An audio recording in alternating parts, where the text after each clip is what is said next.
biết.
Công tác ở đây nhưng mà bóng ở chỗ này chạy vào gỗ này, ta đi lại chỗ này lên có phải hơn không?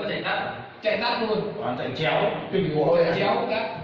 Đi nào nó dòng thêm làm đấy nó làm Buổi đến ngay nhưng mà mở rồi không em đi về đường cung góc đi về là người ta lại đi lại cái chỗ ổ này, cả lại thế người ta ăn lên vẫn phải đi vuông tường lên góc thì mình vẽ xong chứ thế nào đấy kiểu như rồi đây. đúng sao? Mình mà làm đẹp để robot này nào lại để học Làm gì? rồi thang Ui giời. ôi nó đùa hay cứ mà làm đồ này là đẹp Rồi này cũng chết thật. Lại vỡ mồm. làm đấy cái đây chung mà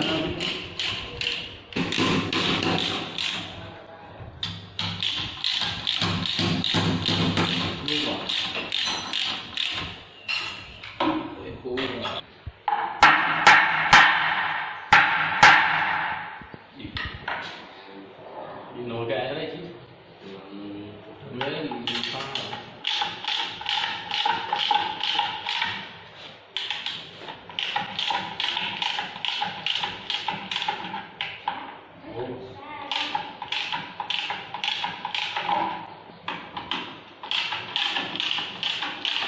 nhựa quá lôi lỡ đây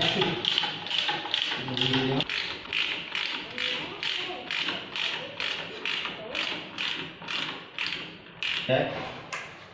Quay đéo cái chơi chơi rồi cứ quay. Mặc quần áo phong cách đàng hoàng mà nhé.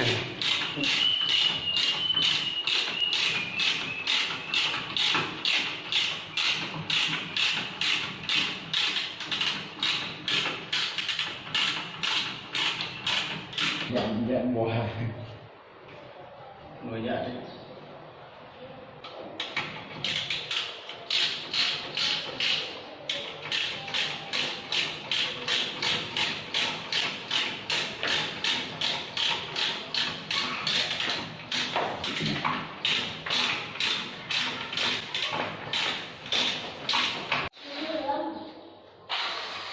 Còn đi cũng đường một người.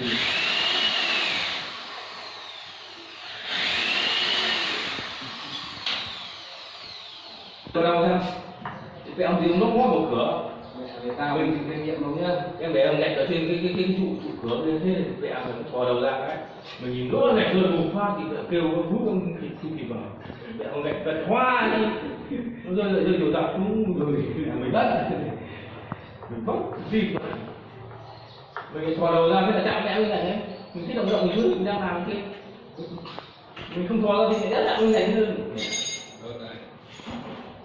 cơ đen của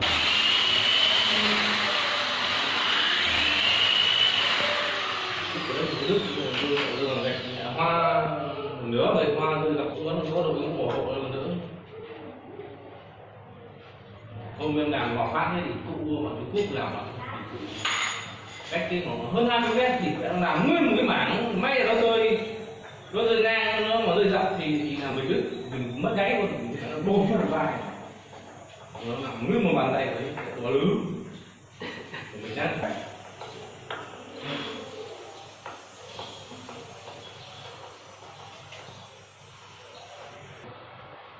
Mình chít hơi nhiều. Lạch ra, cho lạch ra, Nói chứ. lạch nữa ra. Cái con dưới.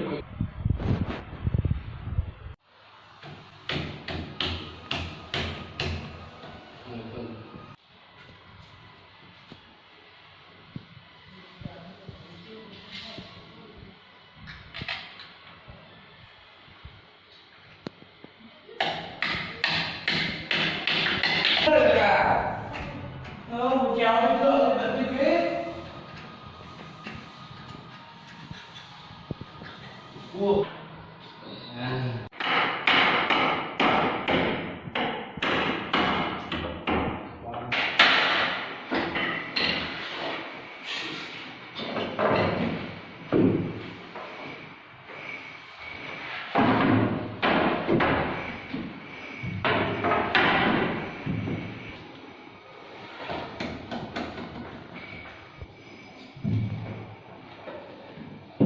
Cái cao hơn mặt kia. Đây, được cái đấy. Là hơn.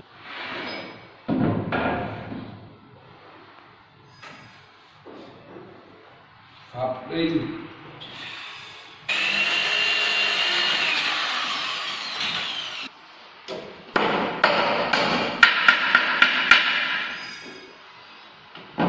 Được nó chéo.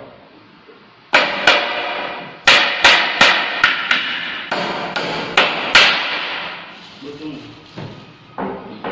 Trượt. Dập mặt. Điện đập là tốt, điện về nhà bận chỗ rồi.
Ngày đi làm mà những đồ nó quét ra rồi.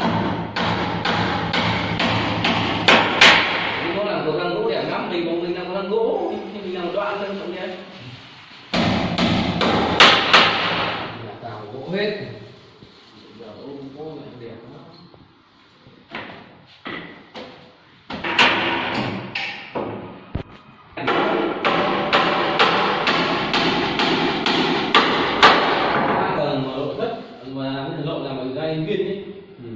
Mà toàn gỗ nó đẹp dã man.